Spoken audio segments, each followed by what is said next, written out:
Aizaki.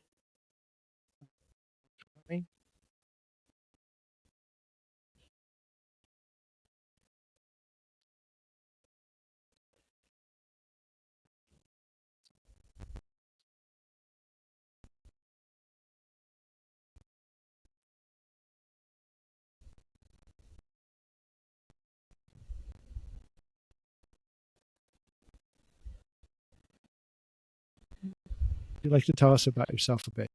Yeah, I'd love to. Thank you. Yeah, I work with startups and founders on the power of belief, right? The world is going to tell you you're crazy and it's hard and it's not possible, and you need to really believe that it is. And so that's what I'm here to help founders and all types of senior leadership to do, whether they're raising capital or otherwise. And I do have a startup background myself. I used to be a product leader in the blockchain space. I've had an international career. I think I've worked in 3 different countries officially, and yes, now 4. I'm technically in Costa Rica, American by birth. And yeah, I've worked with dozens of leaders at this point in a one-on-one capacity, and have definitely learned some things that I hope I can share with you today. That'll be useful to your audience. Okay. So how do we get started? What is a thing that founders often come to you with Mhm. when they reach out to you? What is like the thing that's pressing on their mind, if there is a common theme? Yeah, it's changed recently because I have changed my messaging a bit. It used to be that I was attracting people who were really trying to fix their stress, who were burning out, who were not sure that they could sustain their companies or their careers and needed my help with that. And lately, it's been shifting more into people who are just really eager to be the best that they can be, and who understand the importance of having a growth mindset and really want someone to support them in that, to support them in challenging their beliefs and helping them to reach for higher and higher goals and higher states of being. So, growth oriented people. Okay. Um, and can you give us kind of like a framework that you work with, or Mm, a framework that people can use to deal uh, to get to their kind of high performance and to deal with their stress? yeah. One way that I like to look at it is all of your life is material, right? So anything that causes you to feel stressed, shut down, negative, judgmental, inhibited, fearful, any of those things, any external event that puts you into a, let's say, suboptimal state is something that you can use to create greater and greater states of peace, presence, and performance. And I use specific tools, coaching, talk coaching being one of them, but also a lot of somatic healing modalities to help people metabolize and process the stress response. And in the space that's created by doing that, see the problem differently, generate some type of insight, as well as unlock and unleash energy to solve the problem. And then obviously go out and change their behavior or act on some possible solution. So teaching someone to do that at home requires a few more words. But the main orientation that I would teach you is to look at every problem, every place that you have a trigger or a stress response as an opportunity to become a higher performer and to develop greater and greater well-being. And I'm a huge fan of using somatic modalities to work through your stress, and then You need to mindset explain training what that is. tools. Oh, yeah, for sure. I can give you a couple of examples. So, somatic modality is something that regulates the nervous system effectively, moves the stress through the nervous system. So, breath work is a really great one that's becoming really popular these days. In my coaching sessions, I like to use something called the emotional freedom technique or tapping, because I can dialogue with my clients while we're using it and regulate their nervous system at the same time, process the stress of whatever event. Wait, Rachel. So Yeah. somatic modality, would it Mhm. be fair to say that it's a way of managing our stress or maybe emotions in general through physical feelings Yes, through using the or, body. or physical expressions? Through using the body. Yeah. Okay. So And breath work often, is obviously the central tool to use and to regulate our emotion. an increasingly popular one, definitely. Um, People, though, often will say to me, I go to the gym, right? I work out. That's how I manage my mind. And that's an amazing way to create um, feelings of strength, right? To get good hormones flowing and to feel maybe more confident. But there's something about tapping and breathwork in particular that creates catharsis around problems that people are facing that I personally haven't experienced the gym doing for me, but that could just be me. Okay. So when you work with founders, you teach them breath work, or it's part of the conversation. Where does it come in? I offer group breathwork classes. So if you're in my world as a one-on-one client, you're going to be invited to 3 to 4 different hour-long meditative breathwork sessions per month, where you have the opportunity to really like get in on a deeper level and do some release work. So the breath work is that you focus on is sessions of meditation where you take some time, Mm-hmm. 15, 20, half an hour, I don't know how long, Mm-hmm. to focus on breath work and calm yourself down, as opposed to maybe a kind of breath work that you do during the day within work. Yeah. Yeah. When I talk about breath work, I mean, there's lots of different types of breath work, right? There's Yeah. pranayama from the yoga tradition, which I'm sure you're familiar with, which is also breath work. There's, box breathing. There's, simple things that you can insert in the middle of your day. But yes, I am often talking about it in terms of an hour long meditative breath session where you breathe continuously and consciously for about 28 to 30 minutes. Yeah. I've done years of meditation, and I still meditate in the mornings. Um, and I've done also very, very long kind of type of meditation work. But what I think a lot of founders and people in general listening to this podcast are thinking, I don't have an hour. Right. So give me the 5-minute version. Yeah, I know. I get that. And what I have to say to that is that belief is costing you. Like, I am biased, but I would say prioritize your mindset and prioritize your state of being first. You've probably heard that quote, right? People who think that they don't have time to meditate need to meditate for twice as long, or something like that. No, but it sounds like a good one. Yeah. It tracks, right? Because, right, if you're an experienced meditator, you understand what meditation unlocks for you, right? Like if I have a good meditation session in the morning, that changes the quality of my thinking all day long. And so a problem that I might otherwise spin my wheels on for 2 hours, I can solve in 2 minutes as it occurs to me later that day because I've meditated, because I've created a state of being where I have a much greater capacity to problem solve. Yeah. Now, So that said, the tapping thing does work a lot quicker. So that's another alternative. what do you mean by that? Tapping, as Yeah. opposed to breath work, which is like an hour long deep dive, feels like a lot to fit in. Tapping is something that you can do like on the go, anywhere, anytime, and like really quickly shift your state and your thinking about something. Have you heard of Yeah. tapping? EFT? No, I Oh haven't. wow, that's amazing. Yeah. It's not as it's People have resistance to it because it looks weird, honestly, and they feel silly. So I think for that reason, it's not gotten as popular as breathwork, but it's actually much better understood than breathwork how it works. You basically tap on different points on the body, and these are acupressure points. So they've been working with these in Chinese medicine for a long time. But what they found through different clinical studies is that these points are connected to nerve endings, which as you tap on them, they send electrochemical signals to the brain, shifts you from a sympathetic state to a parasympathetic state, which is the more relaxed state.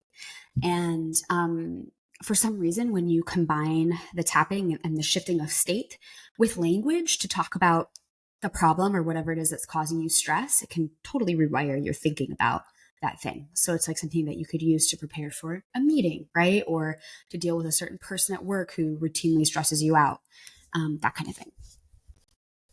Yeah. I haven't heard of tapping. Hmm. I can think of other types of, let's say, breath work or exercises or spiritual exercises that help you focus before a meeting or whenever that's needed. Hmm. I wonder what you think about um, the difference between various techniques, or what might be called like hacks, which is what you Yeah. just described, a kind of way of Yeah. hacking your nervous system into quickly getting relaxed, or getting into or getting back to your balance, Uh, and between kind of work that gives you maybe the confidence to go through the ups and downs that with more focus and with more ability to kind of navigate yourself without needing to tap on your cheek. mm. Are you saying that there's a way to do it without using techniques? Uh, I'm for sure, yeah, but that's not what I'm saying. What I'm asking is about in your work, there's those kind of two levels of work that you focus that you think about, which is one is kind of like techniques or hacks, and the other Hmm. is a kind of maybe um, inner positioning, maybe is the Hmm. word, or just inner work that at a certain point um, makes all those things redundant. Mm. I have not found them to be redundant ever for me personally. Right. And maybe this is just my load to carry because I have started to bill myself as a mindset coach. So I'll just forever be facing mindset challenges, right? Just keep myself sharp. No, everybody Um, does, yeah, for sure. yeah, right. Right. And I have just never found there have definitely been phases. And I love this question because for example, I am just now coming out of a phase of many long months where I didn't meditate.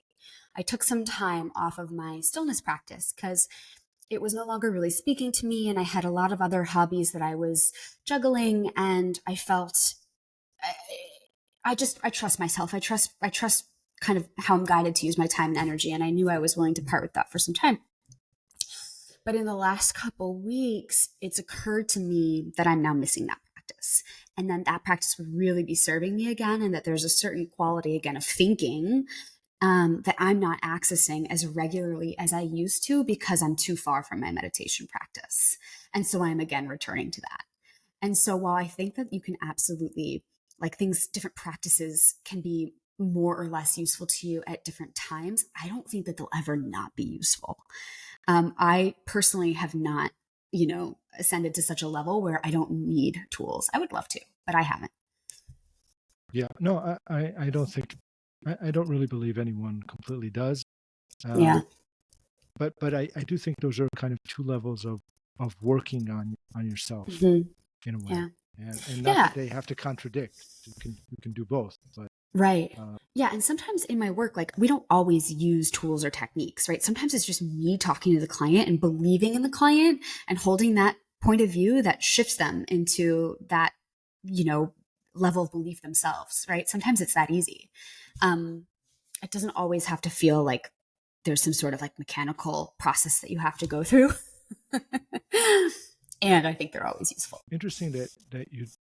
I think a lot of coaches and mindset coaches uh, talk a lot about uh, schedules and routines. And is that part of your work too, or what is your take on that? I'm so not interested in that stuff. Look, I will Okay. acknowledge that it's important, and I have found that myself this past year, having developed routine for the first time in many years. But the reason that I personally against that, or not against, just disinterested in that, is because I personally spent so many years living from a place of just consistent tension and rigidity. And it wasn't necessarily around my routine, but it was just around, how hard I was working and how good I was at my job and, my diet and things, like I said, is routine, things like that. There was just this sense of like, I am either getting it right or I'm getting it wrong on all levels of my life. And that is a frequently exhausting and painful place to be. Um, and so a lot of the talk about routines and the 5 a.m. club and things like that could just exacerbate the pain of feeling like I was doing it wrong if I woke up at, 7 a.m. one day. You know what I mean? That inner Yes. critic that wants to beat you up when you're not perfect or you're not, virtuous or good or right, however you define that. And I think a lot of people struggle with that.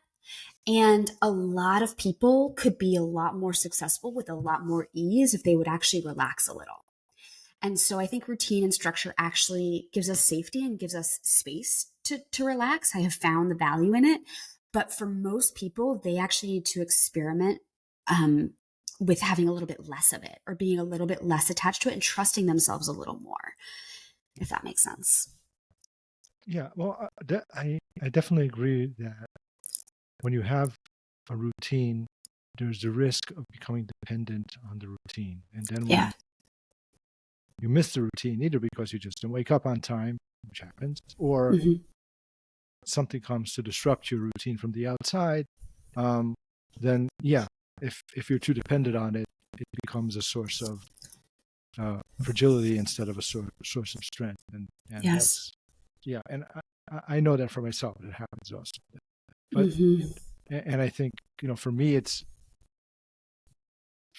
always something that's I always am mindful of, that I do not have my my focus pending on something. Like I could Mm-hmm. have started my day awful, and now it's, I don't know, 9:45 a.m.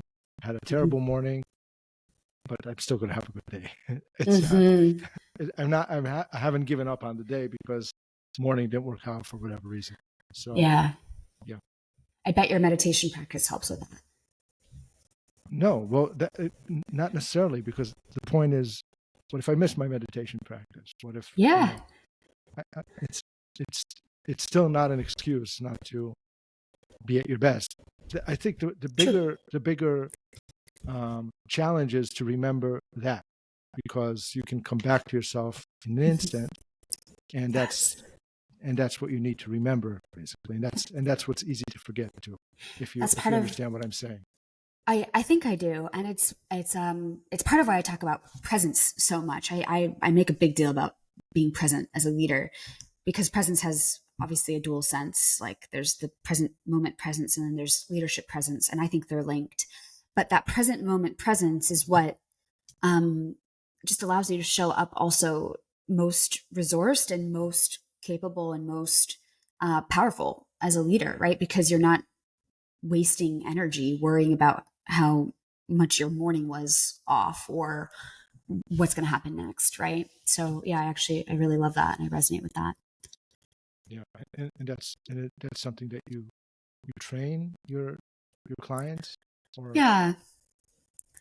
Yeah, I think that the somatic healing work that we do is a huge piece of that, because the more you work with the body through things like breath work, tapping, even fitness, I would wager, although I'm not actually sure the connection there, um, the more you expand the capacity of your nervous system to withstand stress.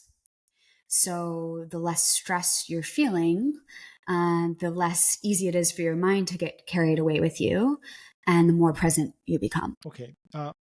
There's one thing I do want to ask you, um, which I think a lot of founders deal with.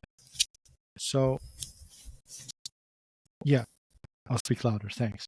That was my A lot of things that I think founders deal with is not just dealing with stress and difficult emotions, but also the ability to admit that you're going through stress, that you need help, that you need to do something about it, that you need to take your foot off the gas.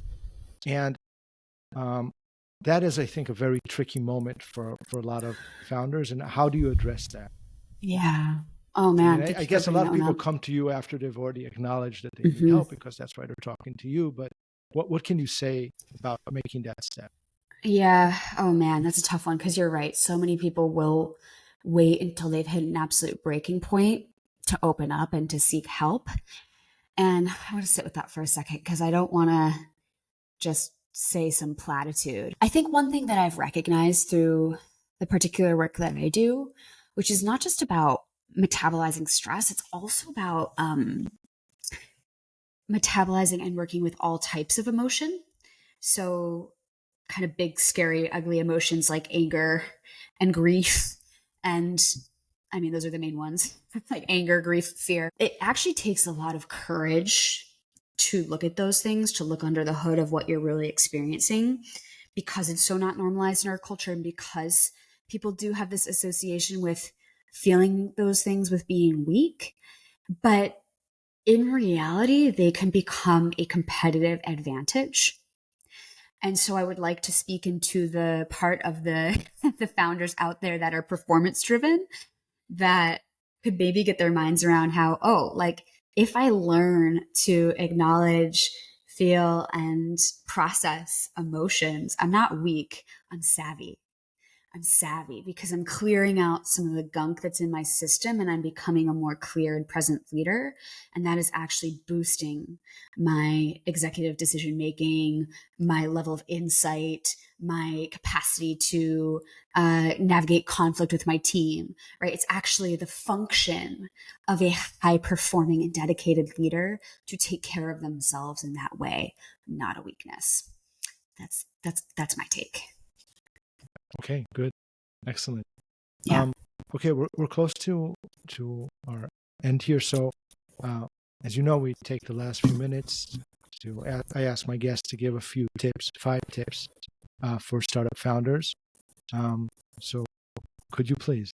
Take it away. Yeah, I actually wrote these down so I'd remember. Great. The first is going to be the most obvious from me, and I am biased, but it's make your mindset a priority. Make your level of belief in what you're doing a priority. Make your whole state of being a priority, because you are going to be inundated with those messages about, startup statistics and you're crazy and this, that, and the other thing. And your level of belief in what you are doing needs to be so strong that if you scroll past a headline that says something like VC funding is down by 54% this year, you need to be completely unaffected by that. You need to think, oh, doesn't apply to me. That is how strong your belief in what you're doing and your potential should be. So prioritize that. And then the second thing I would say is manage both your mind and your body. That's how you create a really strong, resilient growth mindset, is by both, yes, being in the gym and creating strength and a sense of well-being, and also training yourself on the level of belief, right? Because to speak to those people I mentioned earlier who are like, yeah, I go to the gym, I work out, that's how I keep my mind in check. That doesn't usually impact us on the level of belief. And when I say the level of belief, that's things like, fundraising is hard, right? The more you believe fundraising is hard, the harder it's going to be. The crunchier your conversations are going to be. I'm not good at sales. That's a belief that somebody might be holding, and that is going to color their experience in fundraising. So going to the gym won't help you with that. You need to be training your mind as well. And I guess I can share resources for that on my LinkedIn if people want to go deeper. The third I would say is be wildly discerning with your time and energy. Your energy is the most precious resource that you have. And so that means you need to be discerning even in instances where it doesn't feel important. And an example I would give is, say some former colleague comes in from out of town and they want to get dinner, and you don't have other plans, but you don't feel like you have a real reason to say no.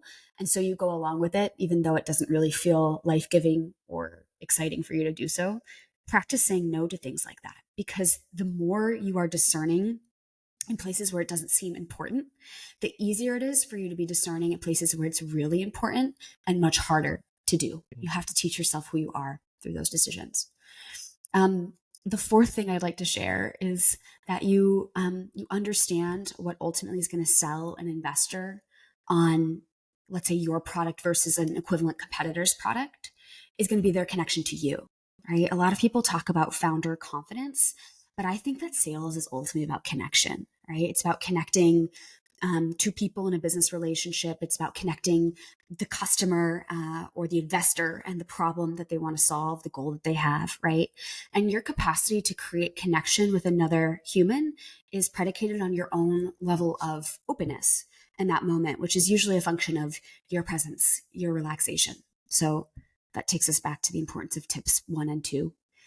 And then finally, I would say you're going to encounter hard decisions in your fundraising journey.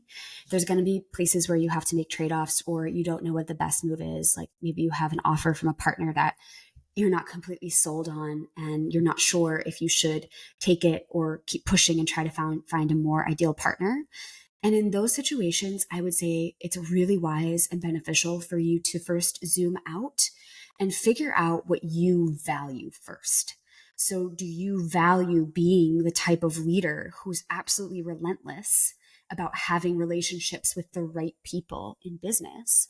Or are you someone who's willing to compromise in order to keep going, in order to keep making progress? Right? It can be really clarifying and save you a lot of mental anguish if you first decide on what you value in sort of a meta sense before you have to make a hard decision. That's it. I think I got everything that I wanted to share. Awesome. Awesome. Yeah. I love those very much. Um, Rachel, thanks so much. How should people connect with you? Find me on LinkedIn. I'm sure you'll be sharing this on LinkedIn. I'm Rachel Hamlin, and I would love to connect with you and DM with you there. Awesome. We'll share the link in the notes. Rachel, thanks so much. Thank you. It's such a pleasure. Yes. Bye. Talk to you soon.